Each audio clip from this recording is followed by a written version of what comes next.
Welcome back to Sindhu's variety kitchen. ഇന്നത്തെ variety കിച്ചണിൽ നമ്മൾ ഉണ്ടാക്കാൻ പോകുന്നത് ഒരു കാന്താരി ഫിഷ് ഫ്രൈ ആണ്. അതിനായിട്ട് ഞാനൊരു 1/2 കിലോ മോതമീൻ എടുത്തിട്ടുണ്ട്. ഇതിൻ്റെ മെയിൻ ഇൻഗ്രീഡിയൻറ്റ് കാന്താരി മുളക് തന്നെയാണ്. അതിനോടൊപ്പം ഇഞ്ചി, വെളുത്തുള്ളി, മഞ്ഞൾപ്പൊടി, ഉപ്പ്, കുറച്ച് മല്ലിയില കൂടി എടുത്തിട്ടുണ്ട്. നമുക്കിതൊന്ന് അരച്ചെടുക്കാം. ഇനി നമുക്ക് ഈ അരച്ചെടുത്ത അരപ്പ് മീനിലേക്ക് പുരട്ടി കൊടുക്കാം.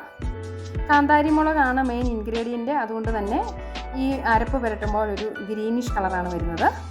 നമ്മുടെ മീനിലേക്കെല്ലാം നമ്മൾ അരപ്പ് പുരട്ടിയിട്ടുണ്ട്. ഇനി നമുക്ക് ചൂടായ വെളിച്ചെണ്ണയിലേക്ക് ഫിഷിനെ ഫ്രൈ ചെയ്തെടുക്കാം. വെളിച്ചെണ്ണയിലേക്ക് ഈ കാന്താരി പുരട്ടിയ മീനിടുമ്പോൾ നല്ലൊരു സ്മെല്ലാണ് വരുന്നത്. നല്ലൊരു ടേസ്റ്റി ആയിട്ടുള്ള ഫിഷ് ഫ്രൈ ആണിത്. ഇത് എല്ലാവരും ട്രൈ ചെയ്ത് നോക്കണം. നമ്മുടെ മീനിന് ഒരു സൈഡ് ഫ്രൈ ആയിട്ടുണ്ട്. നമുക്കിതിനെല്ലാം ഒന്ന് ടേൺ ചെയ്ത് കൊടുക്കാം.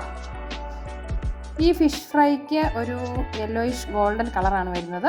നമ്മുടെ ഫിഷ് ഫ്രൈ ആയിട്ടുണ്ട് 2 സൈഡും. നമുക്കിനി ഇതിനെ ഒരു പ്ലേറ്റിലേക്ക് മാറ്റിയെടുക്കാം. അപ്പോൾ നമ്മുടെ കാന്താരി ഫിഷ് ഫ്രൈ റെഡി ആയിട്ടുണ്ട്. നല്ല ടേസ്റ്റി ആയിട്ടുള്ള ഈസി ആയിട്ട് ഉണ്ടാക്കാവുന്ന ഒരു ഫിഷ് ഫ്രൈ ആണ്. അപ്പോൾ എല്ലാവരും ഇത് ട്രൈ ചെയ്ത് നോക്കണം. നമ്മുടെ ഫ്രൈ ആയ ഫിഷിലേക്ക് നമുക്ക് കുറച്ച് കറിവേപ്പിലയും സവാളയൊക്കെ ഇട്ട് ഇതിനെ ഒന്ന് ഡെക്കറേറ്റ് ചെയ്തെടുക്കാം. അങ്ങനെ നമ്മുടെ കാന്താരി ഫിഷ് ഫ്രൈ റെഡി ആയിട്ടുണ്ട്. എൻ്റെ ഈ വീഡിയോ ഇഷ്ടപ്പെട്ടാൽ എല്ലാവരും ഒന്ന് ലൈക്ക് ചെയ്യുക, ഷെയർ ചെയ്യുക, കമൻറ്റ് ചെയ്യുക. Thank you.